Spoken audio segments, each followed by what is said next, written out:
안녕하세요. 열린 요양보호사교육원 장희영 강사입니다. 요양보호사 국가고시 대비하여 모의고사 문제풀이 해드리도록 하겠습니다. 열심히 공부하셔서 모두 합격하시기 바랍니다. 지금부터 보겠습니다. 36번 치매의 대상자가 속옷을 갈아입으려고 하지 않을 때 올바른 대처 방법은 1번 평소 습관과 갈아입지 않으려는 이유를 알아본다. 2번 목욕을 한다면 강제로 갈아입힌다. 3번 갈아입지 않으면 밥을 주지 않는다고 말한다. 4번 속옷을 사다 주고 혼자 갈아입으라고 한다. 5번 자녀에게 갈아입히라고 말한다. 정답은요? 1번 평소 습관과 갈아입지 않으려는 이유를 알아봅니다. 왜요? 어르신이 지금 속옷을 갈아입으려고 하지 않으시는데 왜 그러는지 그 이유를 알아봐야 되는 거죠.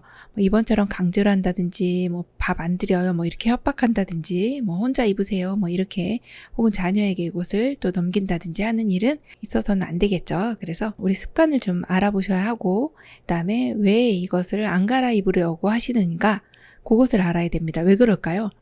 어르신이 이 속옷에 대한 또 애착이 있으실 수 있습니다. 이거 잃어버릴까봐, 이게 속옷을 갈아입으면 이거를 누가 가져갈까봐, 이런 생각들을 하실 수 있기 때문에 그걸 알아보시면 좋겠습니다. 37번 치매 대상자가 혈압이 높은데도 목욕을 하겠다고 하는 경우 대처 방법은 1번 혈압약을 복용한 후 바로 목욕을 한다. 2번 대상자의 가족에게 허락받고 목욕을 시킨다. 3번 샤워보다는 통목욕으로 한다. 4번 목욕 시간은 1시간 이내로 한다. 5번 혈압이 높을 때 목욕을 하면 위험함을 알린다. 정답은요? 5번이죠. 네, 혈압이 높을 때 목욕을 하면 위험함을 알린다 입니다. 혈압이 높을 때 목욕을 하면 갑자기 혈압이 더 올라가서 이제 뇌출혈이라든지 어떤 이제 합병증 같은 것이 올 수 있습니다. 그래서 좀 안정된 이후에 목욕을 해주시는 것이 좋겠네요. 38번 방문 요양 시 대상자가 매번 목욕을 시켜달라고 옷을 벗고 알몸으로 기다릴 때 요양보호사의 대처 방법은 1번 서비스 제공을 중단한다. 2번 이웃에게 알려 도움을 청한다. 3번 같이 TV를 보자고 한다. 4번 임의로 목욕 서비스를 실시한다. 5번 목욕 서비스는 없다고 차분하게 설명하고 옷을 입도록 설득한다. 정답 골라보겠습니다. 정답은요? 5번 목욕 서비스는 없다고 차분하게 설명하고 옷을 입도록 설득합니다. 우리 어르신이 지금 목욕해달라고 하시는데요. 이분은 어떤 분이냐면 방문 요양 서비스 제공받으시는 분인데 지금 방문 목욕을 해달라는 거잖아요. 그때는 우리가 목욕 서비스는 없습니다. 이렇게 설명드리면 되겠습니다. 39번 대상자가 서비스 시간 이외에 자주 전화하여 이런저런 푸념을 할 때 요양보호사의 대처 방법은 1번 업무 시간 외에는 전화를 받지 않는다. 2번 대상자를 이해하며 전화를 받아 끝까지 들어준다. 3번 상황을 파악한 후 개인적으로 해결해준다. 4번 이야기를 들어주고 추가 서비스료를 받는다. 5번 서비스 제공 시간 외에는 통화가 어려움을 이해시킨다. 정답 골라볼까요? 정답은요? 5번 서비스 제공 시간 외에는 통화가 어렵습니다. 이렇게 이야기를 해드리고 이해를 시켜드려야 합니다. 40번 골다공증 있는 대상자를 돕는 방법으로 옳은 것은 1번 자외선 차단제를 바른다. 2번 체중 부하 운동을 한다. 3번 체중을 줄인다. 4번 비타민C를 섭취한다. 5번 카페인을 섭취한다. 정답 골라볼까요? 정답은요? 2번 체중 부하 운동을 한다입니다. 지금 골다공증이 있네요. 정상인의 뼈, 골 조직의 구조를 보시고 골 밀도를 보시면 촘촘하게 되어 있는데 여기 오른쪽에 보면 골다공증 대상자의 뼈는요. 거의 구멍이 이렇게 숭숭숭숭 나 있습니다. 자, 이런 어르신은요. 체중이 실리는 운동을 해주시면 칼슘이 빠져나가지 않습니다. 뼈가 튼튼해지는 거죠. 그래서 우리 어르신께 권해드리는 운동은 체중 부하 운동입니다. 자, 1번처럼 자외선 차단제를 바르시면 어떻게 될까요? 비타민 D를 피부에서 합성할 수가 없겠네요. 그래서 안 되겠고 체중을 줄이시면 골다공증이 더 악화됩니다. 자, 비타민 C 같은 경우는 철분 흡수에 도움이 되죠. 그럼 우리는요, 비타민 D 섭취해 주셔야 되겠고 카페인 같은 경우는 뼈의 골 밀도가 점점 나빠집니다. 그래서 골 밀도가 점점 낮아지게 되는 즉 뼈가 약해지는 것이 바로 카페인입니다. 그래서 카페인 섭취하시면 안 된다 이렇게 봅니다. 41번 요양보호사가 오매에 감염된 대상자에게 서비스를 실행한 후 겨드랑이에 물집이 생기고 가려움증이 있을 때 치료 방법으로 옳은 것은 1번 24시간 이내 예방접종을 한다. 2번 겨드랑이에만 옴치료 연고를 바른다. 3번 엑스레이를 찍어 감염 여부를 확인한다. 4번 자연치유됨으로 그냥 놔둔다. 5번 요양보호사와 동거하는 가족까지 동시에 치료를 받는다. 정답은요? 5번 요양보호사와 동거하는 가족까지 동시에 치료를 받는다입니다. 지금 옴 진드기에 감염되신 분들은 지금 여기 그림을 제가 좀 조그맣게 가져왔지만 굉장히 징그럽네요. 피부에 굴을 파고 특히나 이제 손 같은 경우는 이 사이사이 있잖아요. 요런데 사이사이에 이렇게 요게 굴을 파면서 밤 동안에 간질간질하게 하는 거예요. 밤에 긁으시는 분들은 대부분 옴이라고 보시면 됩니다. 자, 이런 경우는요. 요양보호사나 동거하는 가족도 같이 치료를 해주셔야 합니다. 사람 대 사람으로 감염이 되기 때문에 그렇습니다. 자, 1번은 왜 틀렸을까요? 예방접종 없습니다. 자, 2번 같은 경우는 겨드랑이에만 바르시면 안 되고요. 얼굴을 제외한 몸 전체에다 바르시는 것이 맞고요. 자, 그 다음 세 번째는요. 엑스레이 찍어 감염 여부 확인하는 것은 결핵입니다. 자, 4번은요. 자연치유됨으로 그냥 놔두면 될까요? 계속 굴을 파게 됩니다. 계속 번지는 거죠. 그래서 반드시 치료한다로 봐주시면 되겠습니다. 42번 당뇨병 대상자를 돕는 방법으로 옳은 것은 1번 공복에 운동을 하게 한다. 2번 인슐린은 경구로 투약한다. 3번 고콜레스테롤 시기를 제공한다. 4번 발의 상처 유무를 주의 깊게 관찰한다. 5번 소금량을 점차 늘려 반찬을 제공한다. 정답 골라볼까요? 정답은요? 4번 발의 상처 유무를 주의 깊게 관찰한다입니다. 지금 여기 그림 잠깐 보시면 당뇨발 이제 위험하신 분들이 이런 분들이에요. 발에 상처가 나면요. 이것이 이제 괴사를 일으키고 여기도 이제 점점 시작되네요. 그리고 이렇게 위까지 올라가고요. 자, 이런 경우는 발에 상처가 굉장히 안 좋은 상황이고 더 심각하신 분들도 많습니다. 여기서부터 시작을 했는데 여기 이렇게 여기는 괴사가 일어났네. 그럼 여기 절단을 하시고 발목까지도 이렇게 절단하시는 경우들이 많습니다. 상처가 잘 안 났거든요. 그래서 발에 상처가 나지 않도록 하는 거 중요합니다. 그러려면 어떻게 해야 될까요? 양말 꼭 신어주시고 그 다음에 신발은 슬리퍼보다는 뒤가 막혀져 있는 이러한 잘 맞는 신발을 신어주셔야 되겠고요. 그리고 발은 항상 미지근한 물로 잘 닦고 잘 건조시켜 주시고 보습을 해주셔야 되겠습니다. 그래서 정답이 4번이고요. 당뇨 있으신 분 같은 경우는 1번처럼 이렇게 공복에 운동하면 저혈당에 빠집니다. 식후에 하시는 게 좋고요. 자, 인슐린 경구로 투약하면 위액에 의해서 파괴가 됩니다. 그래서 반드시 주사로 맞으셔야 된다 기억하시고요. 자, 세 번째 나와 있는 내용이 고콜레스테롤 시기입니다. 당뇨 대상자들은 이런 지방대사가 어렵기 때문에 이렇게 콜레스테롤 높은 시기는 권하지 않고요. 5번처럼 소금량, 지금 소금은 어떤 분에게서든지 이렇게 늘리는 것은 좋지 않은 내용인데다가 더군다나 당뇨 있으신 분들은 고혈압 주의해 주셔야 되죠. 당뇨 합병증들이 굉장히 많습니다. 그래서 1, 2, 3, 5번은 다 틀린 내용이고요. 정답이 4번이네요. 43번 선망 대상자가 초조해할 때 비약물적 치료 방법으로 옳은 것은 1번 가족과 지인들이 자주 방문하게 한다. 2번 단호하고 부드러운 목소리로 말한다. 3번 대상자의 물건을 다른 곳에 치운다.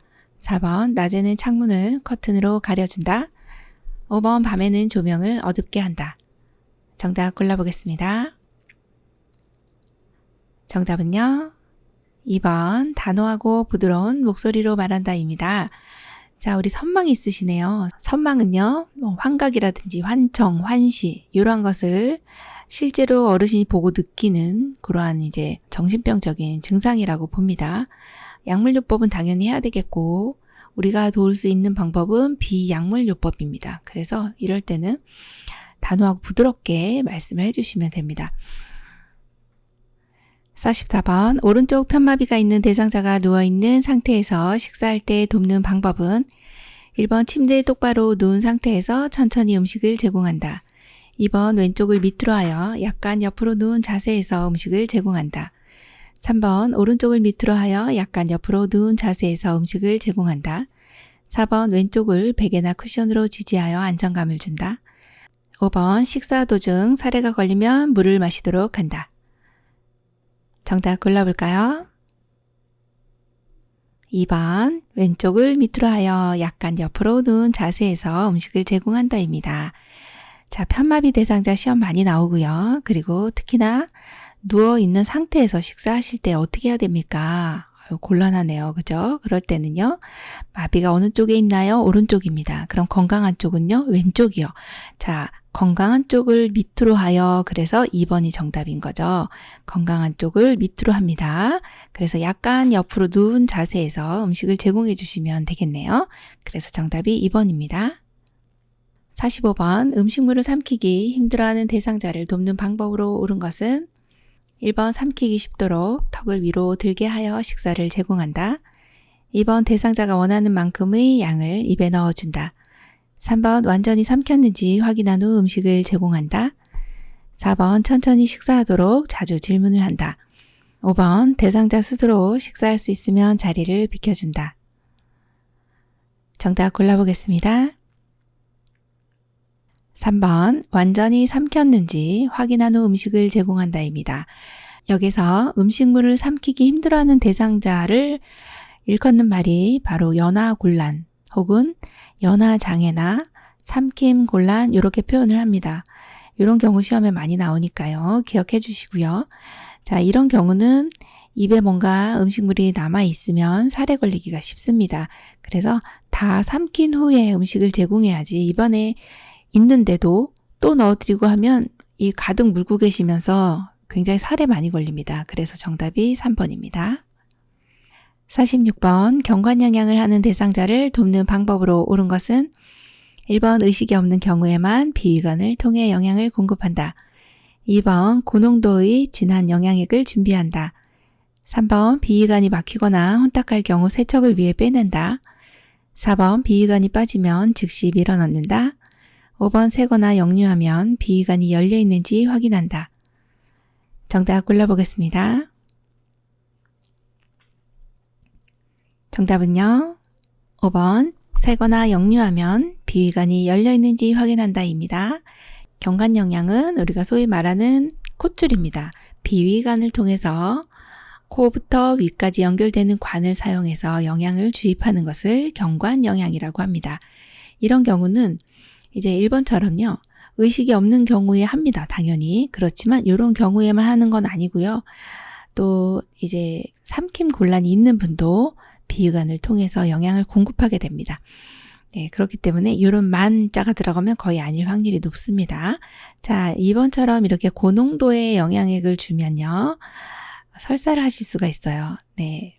그래서 안 되고 3번처럼 막히거나 혼탁했다 할지라도 우리가 뭐 세척이라든지 아니면 제거한다든지 이런 것은 하시는 것은 아니다. 이렇게 해서 우리가 이것을 어떤 지시 없이 우리 마음대로 이렇게 빼거나 하진 않습니다. 그래서 이건 틀렸고 자 4번처럼 이렇게 어머 빠졌네 하면서 즉시 쏙 밀어 넣으시면 이거 큰일 납니다. 이거 의료행위입니다. 그래서 안 되죠.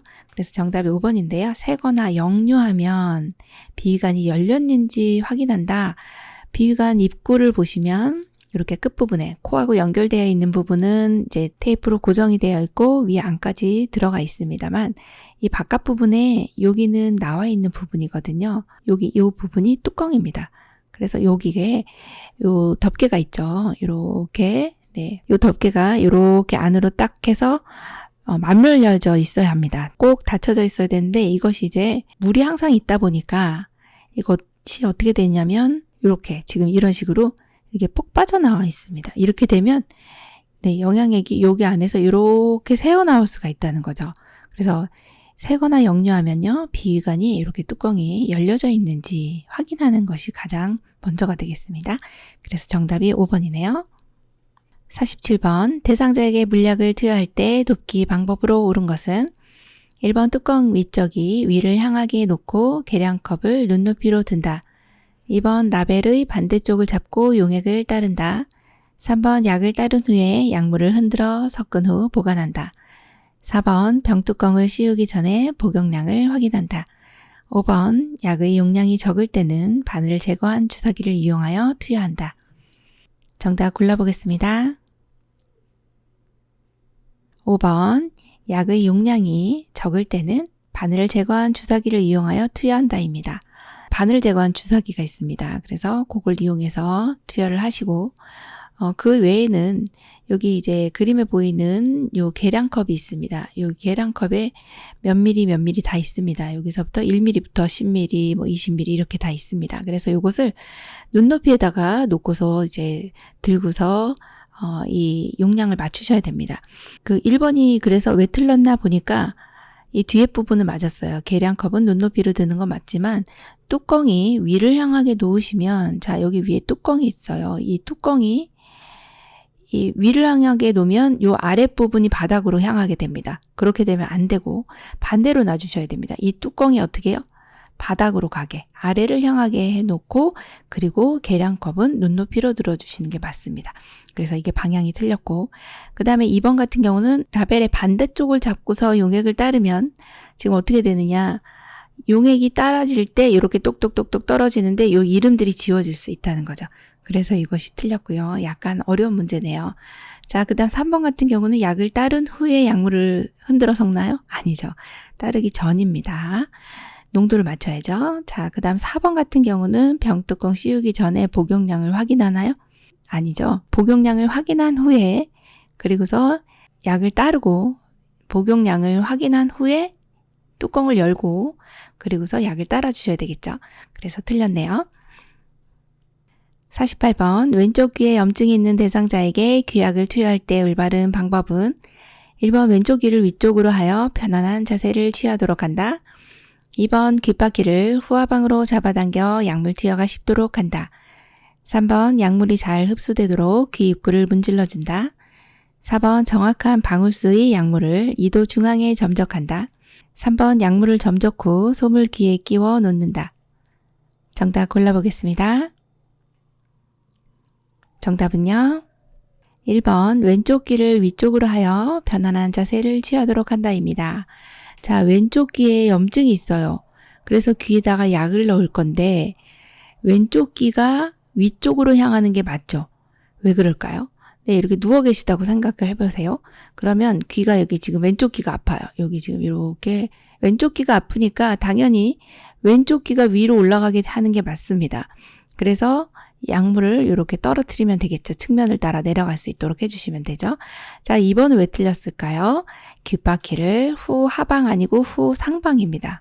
우리가 요양보사 공부하시면서 방향이 나왔다 그러면 무조건 후상방입니다. 귀에서 잡아당기는 방향도 후상방, 하임리 할 때 복부 뒤쪽으로 약간 위쪽으로 잡아당기잖아요. 그래서 복부 밀어내기 할 때도 후상방. 그래서 두 가지 다 같은 방향이기 때문에 기억을 해주시고 3번처럼 귀 입구를 문질러 주지는 않습니다. 자, 그럼 어떻게 할까요? 잘 흡수되도록 그대로 한 5분 정도 누워 계시는데 이럴 때는 이제 귀 입구를 문질러 주는 게 아니라 지그시 눌러주시면 됩니다.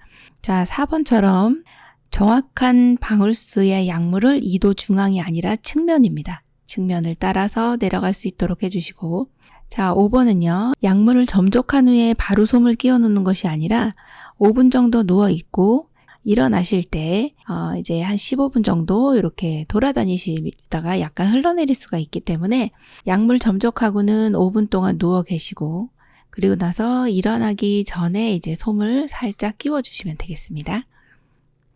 49번 수액을 맡고 있는 대상자의 손목이 부었을 때 대처 방법으로 옳은 것은 1번 즉시 조절기를 잠근다. 2번 손목 부위를 문질러준다. 3번 주사 바늘을 즉시 뺀다. 4번 수액 주입 속도를 줄인다. 5번 수액병을 대상자의 심장보다 낮게 내려준다. 정답 골라볼까요? 정답은요. 1번 즉시 조절기를 잠근다입니다. 수액 맞고 있는 대상자가 지금 손목이 부었네요. 지금 이제 수액을 맞으시는 경우는 이렇게 주사 바늘이 여기 들어가 있고 이렇게 수액 세트가 이렇게 연결이 되어 있습니다. 그 연결된 곳이 바로 이제 여기까지 이렇게 연결이 이렇게 쭉 되어 있죠. 자, 그런데 갑자기 일이 생겼네요. 손목이 부었다고 하는 거죠. 손목이 부었을 때는 조절기, 여기 빨간색 동그라미 쳐 있는 이 조절기를 잠궈야 됩니다.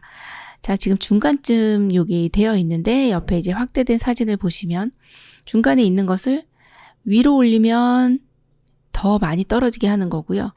아래로 내리는 것이 잠그는 것입니다. 그래서 여기 아래로 꼭 내려주시면 잠궈지는 거기 때문에 이렇게 해주시면 되고, 손목 부위 문질러 주시면 통증이 심해집니다. 또 피멍이 들 수 있고요.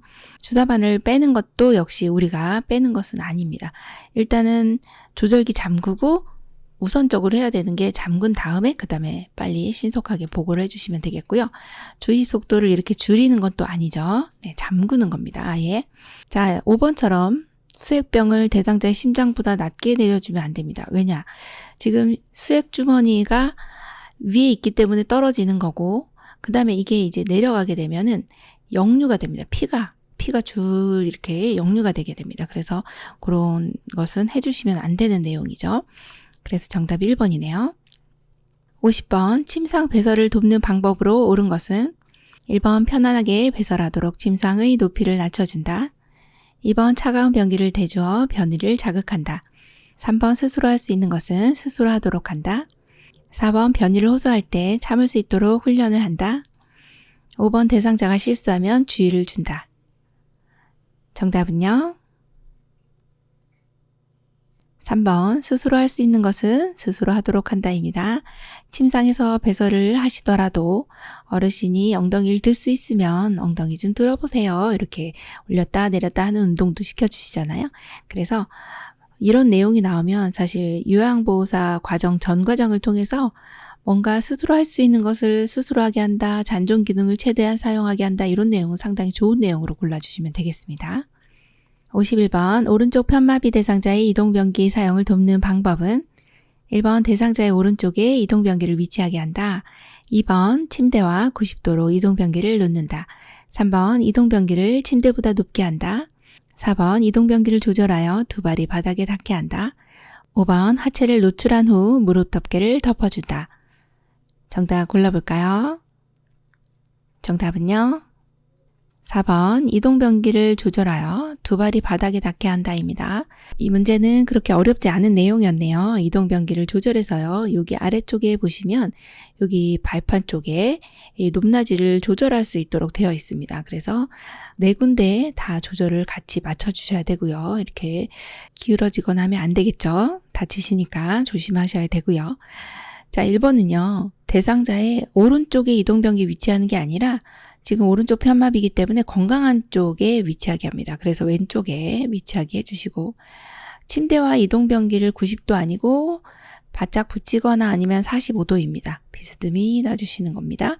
자, 3번은 왜 틀렸을까요? 침대보다 높게 아니고요. 같게 한다. 이거 기억을 해주시는 게 좋겠네요. 자, 5번 같은 경우는 하체를 노출한 후 무릎 덮개를 덮어주는 것이 아니라 반대죠. 무릎 덮개를 덮은 후에 그리고 하체를 노출을 해주셔야 어르신이 춥지도 않고 창피하지도 않습니다. 52번 스스로 허리를 들 수 없는 대상자의 기저귀 교환 방법으로 옳은 것은 1번 무릎을 세우고 똑바로 누운 상태에서 교환한다. 2번 옆으로 돌려 눕혀 기저귀를 교환한다. 3번 기저귀 배설물을 밖으로 말아 넣는다. 4번 물티슈로 닦은 후 바로 기저귀를 채운다.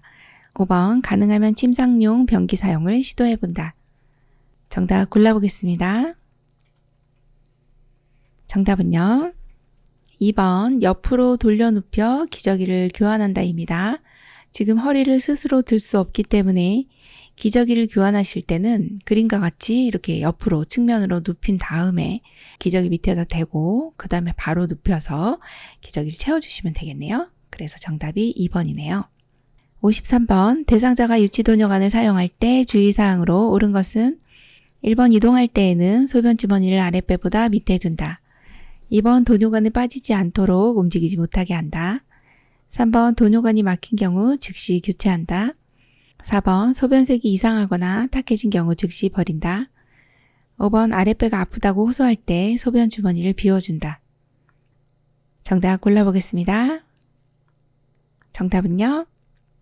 1번 이동할 때에는 소변 주머니를 아랫배보다 밑에 둔다입니다. 유치 도뇨관이라고 하는 것은 소변을 잘 못 보시거나 혹은 어떤 이제 문제가 생겼습니다. 방광암이라든지 아니면 욕창이 또 극심한 경우에 이제 이것을 고려하게 되는데 어쩔 수 없이 사용을 하더라도 우리가 주의사항은 알아야 되겠죠. 그런 경우에 이제 이동할 때 이동하실 수 있거든요. 소변 주머니를 이렇게 위에다가 막 어깨에다 걸치고 다니시는 분이 있습니다. 그러면 역류가 되기 때문에 안 되고요. 반드시 여기 이 어르신처럼 여기가 방광이 있거든요. 그래서 방광, 즉 아랫배보다 요 밑에 소변 주머니를 둔다 이걸 골라주시면 됩니다. 이건 잘해주신 내용입니다. 그래서 정답이 1번이죠. 54번 대상자의 면도를 도울 때 피부 손상을 예방하는 방법은 1번 턱에서 귀 및 방향으로 면도한다. 2번 면도날은 얼굴 피부와 직각을 유지하며 면도한다. 3번 주름진 피부를 위로 당기면서 면도한다. 4번 면도 전에 따뜻한 물수건을 얼굴에 대어준다. 5번 면도할 부위의 거품을 깨끗이 씻어낸 후 면도한다. 정답은요? 4번 면도 전에 따뜻한 물수건을 얼굴에 대어준다입니다. 면도 해보신 분은 아시죠? 네, 여성분들 같은 경우는 면도를 안 해봐서 잘 모르겠지만 우리가 이제 교재에서 배운 바로는 면도 전에 얼굴을 좀 따뜻하게 해주시면 얼굴에 이제 긴장도 좀 완화되고요. 그리고 부드럽게 되죠. 자, 그래서 이렇게 따뜻하게 한 다음에 얼굴에다가 이제 이 거품을 막 묻힙니다. 그래서 방향이 있는데 1번처럼 이렇게 턱에서 귀 밑 방향은 밑에서 위잖아요. 그게 아니라 귀에서 턱 쪽으로 해주시는 거고요. 그 다음에 2번처럼 면도날을 이제 각도를 맞추셔야 되는데 직각을 하면은 손상받기가 쉽습니다. 45도 이 정도가 좋습니다. 자, 3번처럼 이렇게 위로 당기는 게 아니라 아래로 당기면서 면도하는 것이 좋겠고요. 5번 같이 면도할 부위에 거품을 이제 거품 묻혔잖아요. 근데 이걸 씻어낸 후에 면도하는 것이 아니죠. 면도한 다음에 그 다음에 이제 거품을 씻어내 주셔야 되겠죠. 네, 그래서 정답이 4번이네요. 55번 목욕하는 동안 대상자의 체온이 떨어지지 않도록 돕는 방법으로 옳은 것은 1번 서둘러 목욕을 마친다. 2번 뜨거운 타월로 몸을 닦아준다. 3번 자주 따뜻한 물을 몸에 뿌려준다. 4번 뜨거운 물로 머리를 감겨준다. 5번 욕조에 뜨거운 물을 받아 앉도록 한다. 정답은요? 3번입니다. 자주 따뜻한 물을 몸에 뿌려준다입니다. 이러한 유형이 시험에 많이 나오죠. 목욕하는 동안에 체온이 떨어지면 감기 걸리기가 쉽습니다. 그래서 따뜻한 물을 이렇게 자주자주 뿌려주시면 체온 유지에 도움이 되겠네요. 네, 중요한 문제니까 꼭 기억해 주시고요. 56번 왼쪽 편마비 대상자가 침대 발 쪽으로 미끄러져 내려가 있을 때 대상자의 협조를 받아 이동시키는 방법으로 옳은 것은 1번 대상자가 양손으로 침대 머리 쪽 난간을 잡고 올라간다. 2번 배와 허리에 힘을 주고 양쪽 다리로 밀며 올라간다. 3번 대상자의 오른손으로 침대 머리 쪽 난간을 잡고 당기게 한다. 4번 대상자의 오른손으로 요양보호사 목을 잡고 신호에 맞춰 올라간다. 5번 요양보호사가 침대 발 쪽에서 대상자의 두 다리를 밀며 올라간다. 정답은요? 3번 대상자의 오른손으로 침대 머리 쪽 난간을 잡고 당기게 한다입니다. 지금 발치 쪽으로 내려가신 분들 굉장히 이제 현장에 계시는 분들은 많이 경험하실 겁니다. 그런데 지금 왼쪽 편마비가 있으세요. 그래서 협조를 받아서 이동을 하는 경우는 보통 이제 두 손으로 양손으로 이제 침대 머리 쪽 난간을 잡는데 지금 같은 경우는 왼쪽 편마비가 있기 때문에 오른쪽으로 잡아주셔야 되는 거예요. 그래서 3번이 정답이 되는 겁니다. 정답은 3번 대상자의 오른손으로 침대 머리 쪽 난간을 잡고 당기게 한다가 정답입니다. 57번 그림과 같이 엎드린 대상자를 베개와 수건으로 지지하는 이유는 1번 허리 긴장 완화, 2번 척추 측만증 감소, 3번 무릎 관절 구축 예방, 4번 전신 혈액순환 증진, 5번 다리 근육 근력 강화. 정답 골라볼까요? 정답은요? 1번 허리 긴장 완화입니다. 이렇게 엎드린 체위는 이 허리 쪽, 여기 등 쪽이랑 허리 쪽에 긴장이 굉장히 풀어지게 됩니다. 그래서 이렇게 편안하게 누워 있을 수 있는 자세입니다.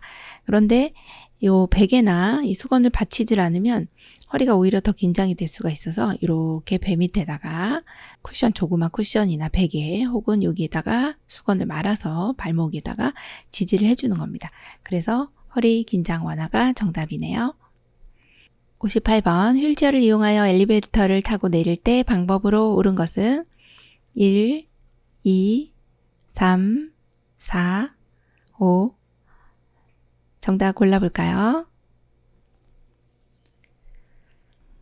정답은요. 2번. 네, 엘리베이터를 탈 때는 어떻게 가나요? 네, 여기 화살표가 있어요. 뒤로 들어가고 나올 때는요. 앞으로 밀고 나온다. 네, 그 내용만 아시면 됩니다. 탈 때는 뒤로, 내릴 때는 앞으로. 네, 그래서 정답이 2번이네요. 59번 대상자를 휠체어에 태우고 이동할 때 휠체어 앞바퀴를 들어 올려 뒤로 젖힌 상태에서 이동해야 하는 경우는 1번 울퉁불퉁한 길을 갈 때, 2번 평지를 이동할 때, 3번 오르막길을 올라갈 때, 4번 내리막길을 내려갈 때, 5번 엘리베이터를 타고 내릴 때. 정답 골라볼까요? 정답은요. 1번 울퉁불퉁한 길을 갈 때입니다. 휠체어 태우고 앞바퀴를 들어 올린 상태에서 이동해야 하는 경우가 있습니다. 예, 앞바퀴 살짝 들어 올리는 사진이 있네요. 왜 이렇게 해야 되나요? 네, 울퉁불퉁한 길을 가게 되면 바퀴가 요 앞에 이렇게 있는 것이 앞바퀴예요. 이게 작은 바퀴고요. 뒷바퀴는 이렇게 큰 바퀴입니다. 그런데 이 바닥이 울퉁불퉁한 거예요. 그러면 진동이 다 이렇게 이 작은 바퀴에 가게 됩니다. 그래서 엄청나게 흔들흔들합니다. 울퉁불퉁한 길 갈 때는 그래서 앞바퀴를 살짝 들어 올려주면 이 진동을 큰 바퀴가 받기 때문에 훨씬 더 편안하게 가실 수가 있다. 이렇게 보는 거네요. 그래서 정답 1번입니다. 60번 왼쪽 편마비 대상자를 침대에서 휠체어로 이동시킬 때 휠체어의 위치와 각도가 옳은 것은 1, 2, 3, 4, 5. 정답은요. 3번 왼쪽 편마비 대상자네요. 그러면 지금 어디에서 어디로 갈 거냐 이 문제에 제가 항상 이렇게 체크를 해드리죠. 키워드입니다. 여기에 색깔 칠해져 있는 것이 이 문제의 키워드예요. 아마도 지금쯤이면 다 눈치를 채셨을 텐데 침대에서 휠체어니까 침대에 계신 어르신이 이렇게 휠체어로 갈 거예요. 그런데 왼쪽 편마비입니다. 지금 여기 그림에 체크를 해 놓으셨죠. 이렇게 편마비가 있으니까 어느 쪽이 건강한 쪽이에요? 요거 생각하시면 됩니다. 어느 쪽이 건강해요? 오른쪽입니다. 그러면 건강한 쪽에 비스듬히 되어 있는 거 고르시면 되겠네요. 그래서 정답이 3번이죠. 61번 왼쪽 편마비 대상자가 지팡이를 짚고 이동할 때 보행벨트를 묶는 위치와 요양보호사가 서 있는 위치로 옳은 것은 1번 가슴 오른쪽 뒤, 2번 엉덩이 오른쪽 뒤, 3번 허리 왼쪽 뒤, 4번 엉덩이 왼쪽 앞, 5번 허리 오른쪽 앞. 정답 골라보겠습니다. 3번 허리 왼쪽 뒤입니다. 자, 왼쪽 편마비 대상자가 지팡이를 짚고 이동할 때 왼쪽이 편마비면 항상 편마비 있는 쪽은 체크를 해주시는 게 좋습니다. 왼쪽이 편마비예요. 어느 쪽이 건강해요? 오른쪽이요. 그래서 오른쪽으로 지팡이 잡으셨네요. 그럼 우리의 위치는요. 불편한 쪽 뒤. 그래서 왼쪽 뒤인데요. 그래서 보행벨트의 위치는 항상 허리가 중심이다. 이렇게 생각하시면 돼요. 그래서 불편한 쪽 뒤, 보행벨트 위치는 허리 이렇게 골라주시면 됩니다. 3번이네요.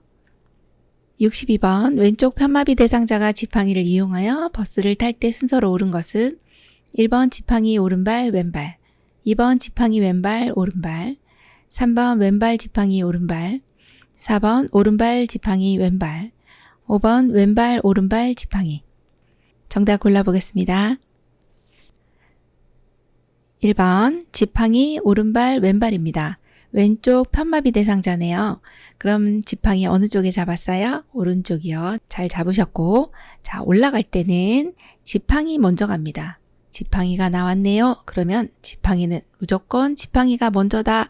그래서 아닌 거 땡, 땡, 땡 이렇게 해주시고 그 다음 1번 아니면 2번이네요. 그러면 올라갈 때는 1번 지팡이, 2번 건강한 발, 3번 불편한 발 이렇게 보시면 됩니다. 그래서 지팡이, 오른발, 왼발 정답 1번입니다. 63번 흡인 물품을 관리하는 방법으로 옳은 것은 1번 한 번 사용한 카테터는 버린다. 2번 사용한 카테터는 흐르는 물에 비벼 씻는다. 3번 고무 카테터는 삶은 후 햇볕에 말린다. 4번 흡인병은 가득 차면 비우고 닦는다. 5번 카테터는 사용 후 바로 물로 씻는다.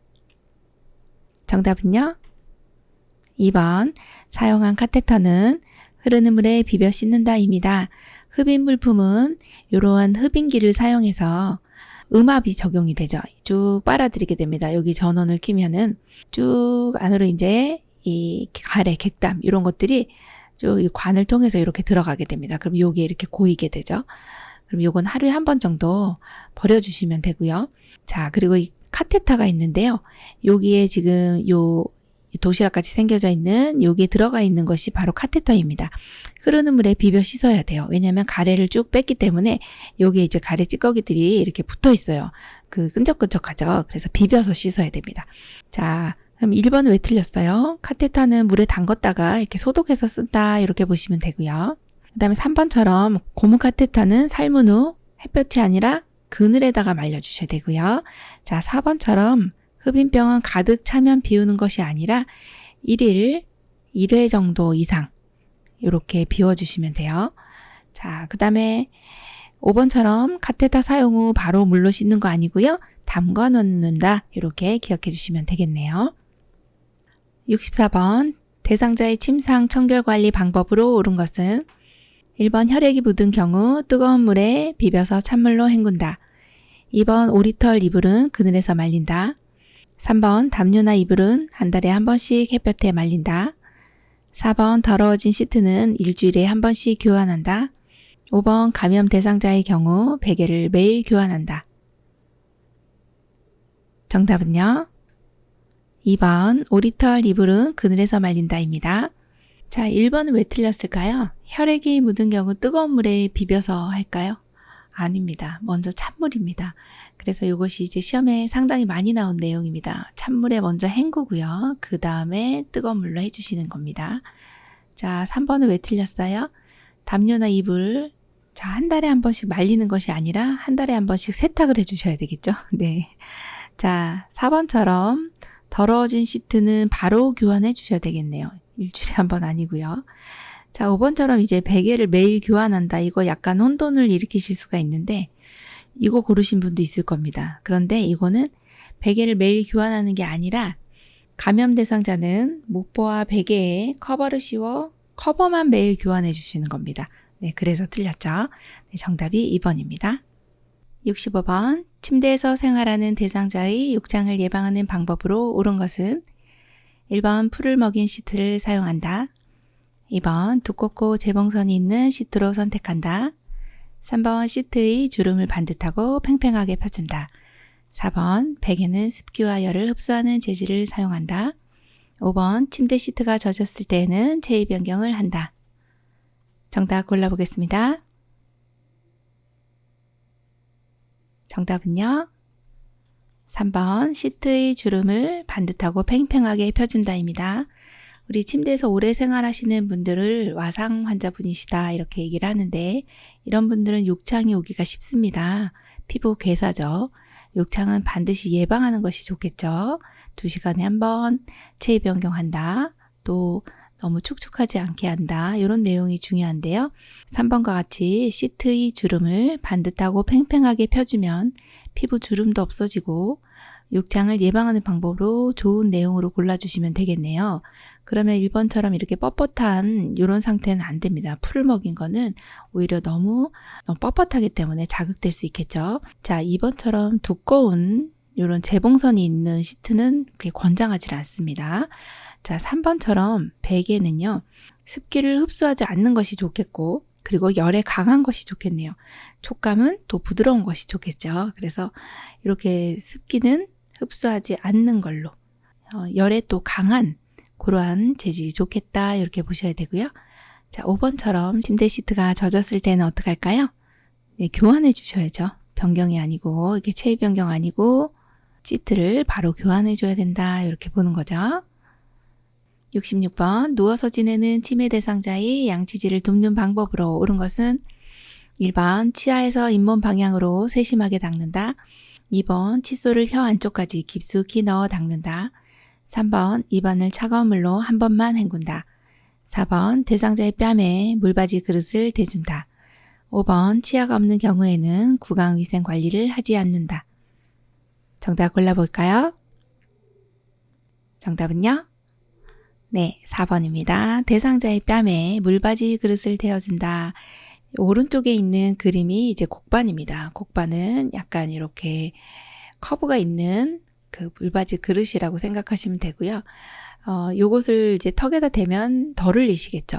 그래서 이런 것들을 대어주시면 참 좋겠네요. 그리고 1번처럼 이렇게 치아에서 잇몸 방향으로 뭐 세심하게 이런 내용이 나왔는데 네, 방향이 틀렸기 때문에 이 방향이 잇몸에서 치아로 이렇게 닦아주시는데 각도는요 45도.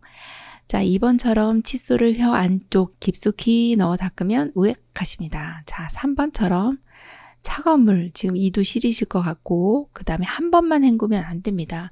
양치질 하실 때 치약이 굉장히 미세먼지도 많고 해서요. 또 불소도 있거든요. 그래서 그런 것은 잘 헹궈 주셔야 되고요.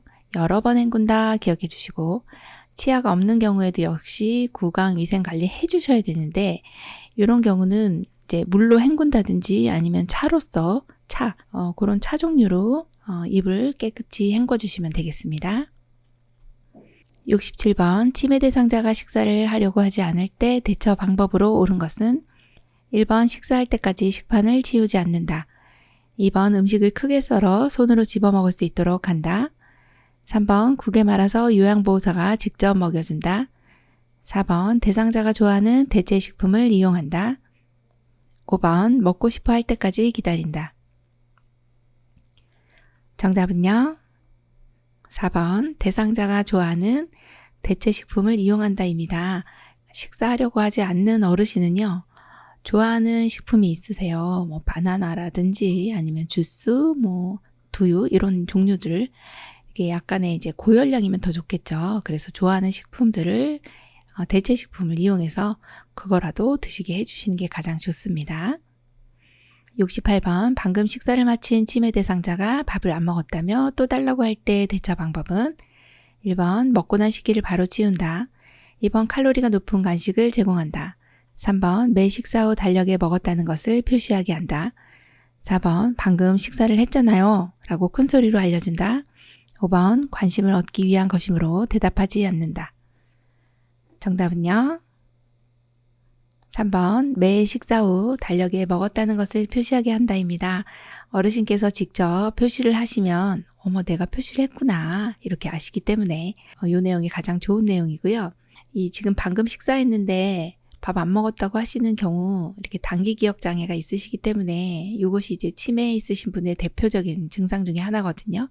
그래서 이런 경우는 또 하나 지금 식사 준비 중에 있습니다 라든지 아니면 식기를 바로 치우지 않고 옆에다 두시면서 이거 어르신 드신 거라고 이렇게 보여드리면 되겠죠.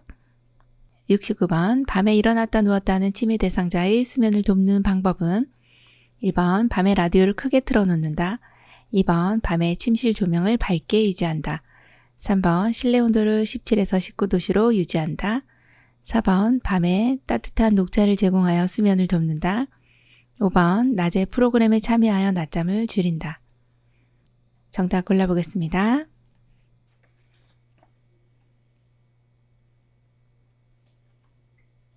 정답은요.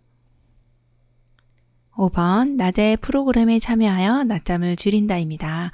지금 어르신이 밤에 일어났다 누웠다 못 주무시네요.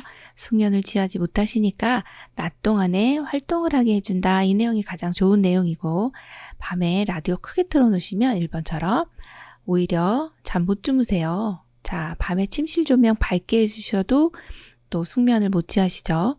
자, 실내 온도는요. 여름 같은 경우는 한 22에서 25도, 겨울은 18도씨에서 22도가 좀 쾌적한 온도입니다. 그래서 조금 낮으네요. 그래서 조금 따뜻하게 해주시는 게 좋습니다. 자, 4번은요. 따뜻한 녹차, 이거 골라주신 분 있을 겁니다만 녹차 역시도 카페인이기 때문에 녹차, 홍차, 커피 요 3대 카페인은요. 시험에 많이 나옵니다. 그래서 녹차 안 된다. 그렇게 기억을 해주셔야 되겠습니다. 70번 치매 대상자가 야간에 초조한 표정으로 이리저리 배회할 때 돕는 방법은 1번 TV를 크게 틀어 관심을 돌린다. 2번 집안을 어둡게 하여 수면 시간임을 알린다. 3번 방을 밝게 하고 따뜻하게 해준다. 4번 침대 옆에 옷가지를 걸어 정서적인 안정감을 준다. 5번 대상자가 불안하지 않도록 출입문을 열어준다. 정답 골라보겠습니다.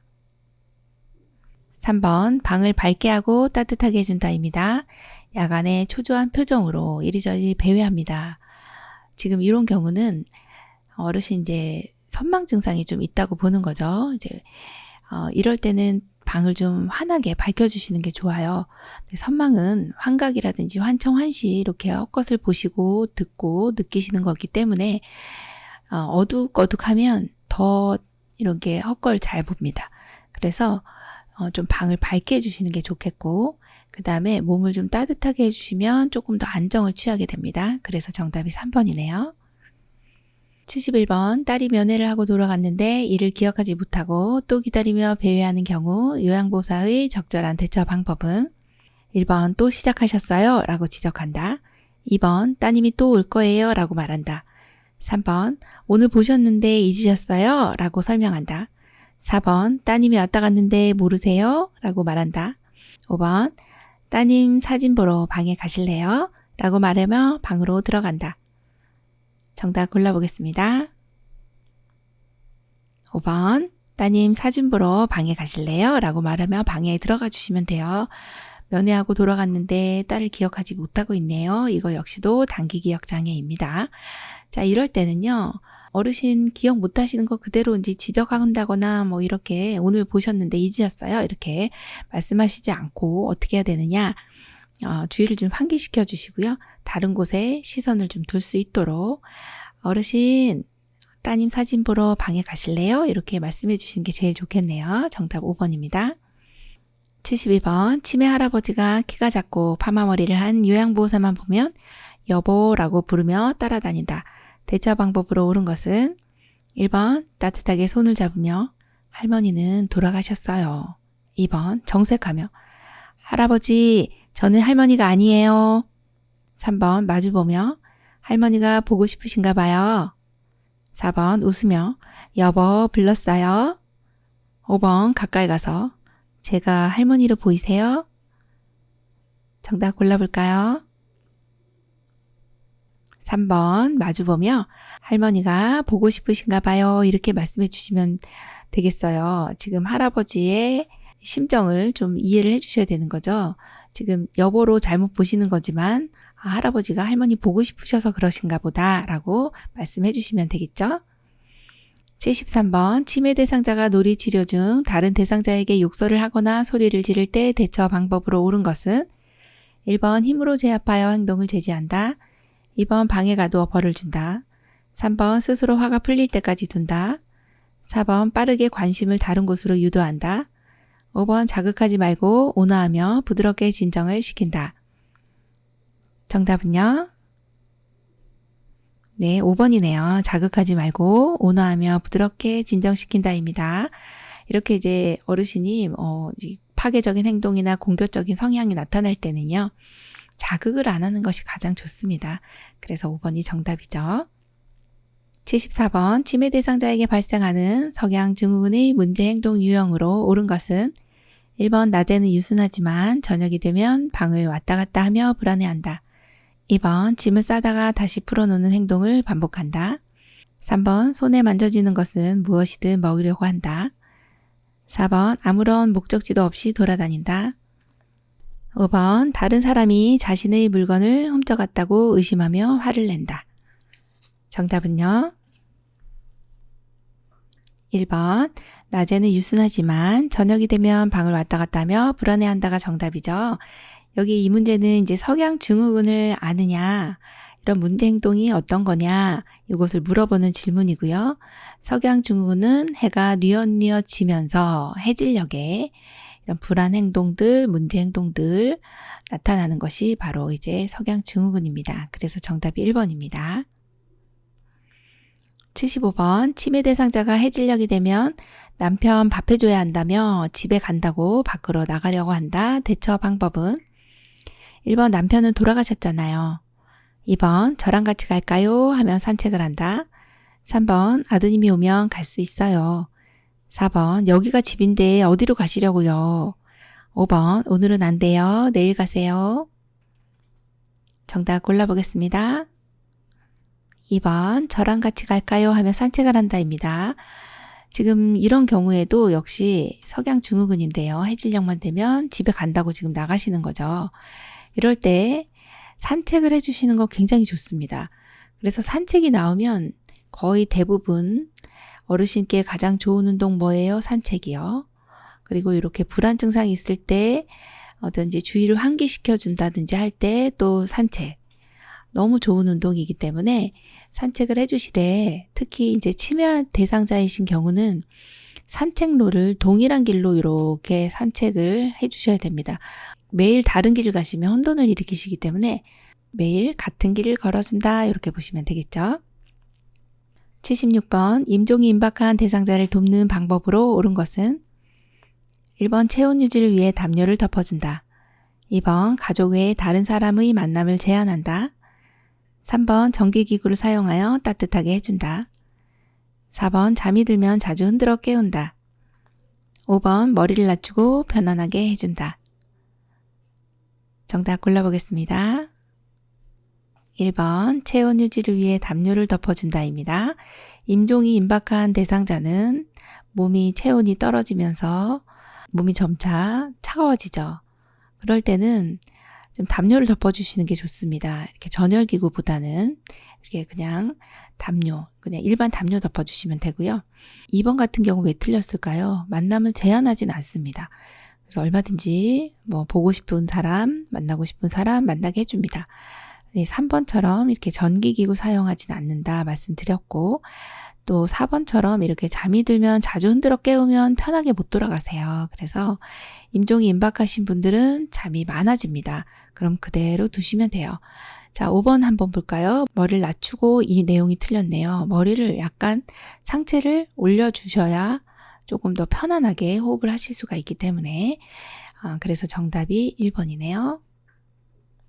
77번, 대상자의 임종 후 사후 관리로 옳은 것은? 1번, 베개를 이용하여 어깨와 머리를 올려준다. 2번, 방을 깨끗하게 정리하고 조명을 어둡게 한다.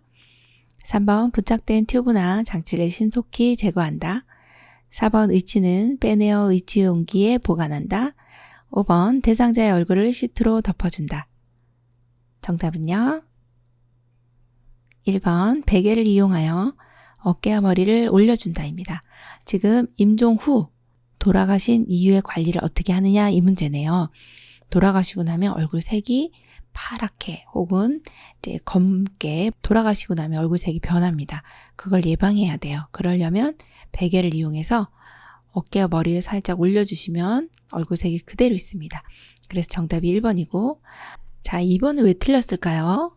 방을 깨끗하게 정리하고 정리되었는지 확인은 하시는 건 괜찮은데요.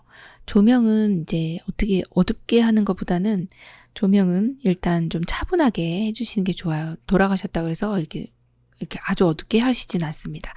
그래서 틀렸고 3번처럼 이제 부착된 튜브나 장치 같은 경우는 제거하는 거는 의료인이 해야 됩니다. 그래서 요건 우리 업무는 아니니까 네, 이 제거는 안 하셔도 되고요.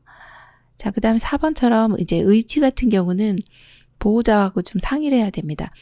그 보호자께 이제 의견을 물어서 보통은 의치를 이렇게 끼워놓는 게 대부분이라고 보시면 되겠고요. 자, 5번처럼 대상자의 얼굴을 시트로 덮어준다. 이거 고르신 분이 있으실 텐데 얼굴까지 덮지는 않고요. 어깨까지 덮습니다. 네, 그래서 틀렸네요. 78번. 대상자가 갑자기 침 흘리며 경련을 일으키고 쓰러졌을 때 응급처치로 옳은 것은 1번 입에 거즈를 물린다. 2번 머리 아래 단단한 것을 대어준다. 3번 팔다리를 주물러준다. 4번 고개를 옆으로 돌려준다. 5번 담요를 덮어 체온을 유지해준다. 정답은요?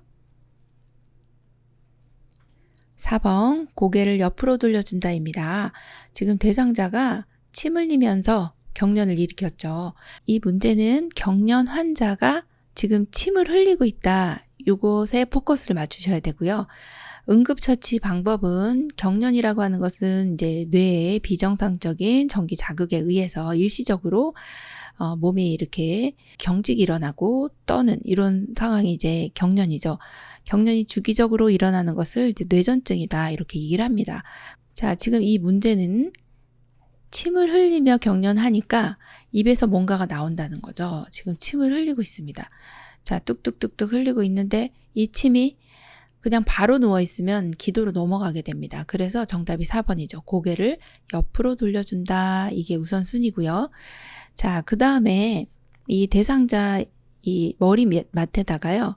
머리맡에 이렇게 부드러운 것을 깔아주시면 좋습니다. 왜냐하면 지금 바닥이잖아요. 그래서 뭐 두부 손상이 있을 수 있으니까 머리 밑에다가 좀 부드러운 천을 대어주시는 게 좋습니다. 그래서 2번 이제 틀린 거고, 자 1번처럼 입에 거즈를 물려주시면 오히려 기도를 막을 수가 있습니다. 그래서 입에 아무것도 물려주지는 않습니다. 자 3번처럼 이렇게 팔다리 주물러 주지도 않습니다. 그냥 그대로 두면 됩니다. 그대로 두시고, 그리고 체온을 유지한다든지 하는 것도 지금 담요를 여기 위에다 덮으면 경련 일으키면서 이분들은 마사지도 안 되고 또 억제하는 것도 안 되고 그냥 그대로 놔두는 것이 가장 좋거든요. 자, 그런데 어느 경우에만 지금 이렇게 옆으로 해주느냐, 침을 흘리는 경우라서 지금 약간 고개를 옆으로 해주는 거지, 이 대상자들은 우리가 만지지도 않고요. 그냥 그대로 두면은 이 경련은 1, 2분 내에 거의 사라진다라고 보시면 되겠습니다. 그래서 정답이 4번이죠. 79번. 경련성 질환이 없던 대상자가 경련을 일으키며 쓰러졌을 때 응급처치로 가장 먼저 해야 할 일은 1번 고개를 옆으로 돌려준다. 2번 기도를 확보한다. 3번 119에 신고한다. 4번 대상자를 꽉 잡고 진정될 때까지 기다린다. 5번 머리 아래 부드러운 것을 대어준다. 정답은요? 3번 119에 신고한다입니다. 이 문제도 경련 문제인데요. 자, 경련성 질환이 없던 대상자가 키워드입니다. 경련성 질환이 없던 대상자가 처음 일으켰네요. 그 다음에 5분 이상 경련하는 경우는 즉각적으로 119에 신고를 해서 지금 삐용삐용 하면서 빨리 병원에 가서 조치를 취해줘야 되는 내용이네요. 그래서 정답이 3번입니다. 80번. 화재 발생 시 연기와 열로 인하여 호흡은 있으나 의식이 없는 대상자에게 1차적으로 취해야 할 것은 1번 반응 확인, 2번 119에 신고, 3번 기도 확보, 4번 의식 확인, 5번 인공호흡. 정답은요? 3번 기도 확보입니다. 화재가 발생했는데요. 호흡은 있는데 의식이 없어요. 그래서 이제 기도가 지금 확보가 되어 있는지 가장 먼저 해야 될 것은, 이제 이 화재가 발생하면 화기 때문에 뜨거워가지고 증기를 흡입하면서 기도가 부어 있을 수가 있습니다. 그래서 이런 분들 기도가 지금 확보가 되어 있느냐, 호흡은 있는데 숨을 잘 쉬고 있는지, 공기 다니는 길이 지금 잘 열려 있는지 이 내용 확보하는 것이 가장 좋겠네요. 그래서 정답이 3번이죠. 80문제 푸시느라고 수고 많으셨습니다. 네, 이번 요양보사 국가고시 대비해서 모의고사 문제풀이 해드렸는데요. 열심히 공부하셔서 모두 합격하시기 바랍니다. 감사합니다. 열린요양보사 교육원 장혜영 강사였습니다.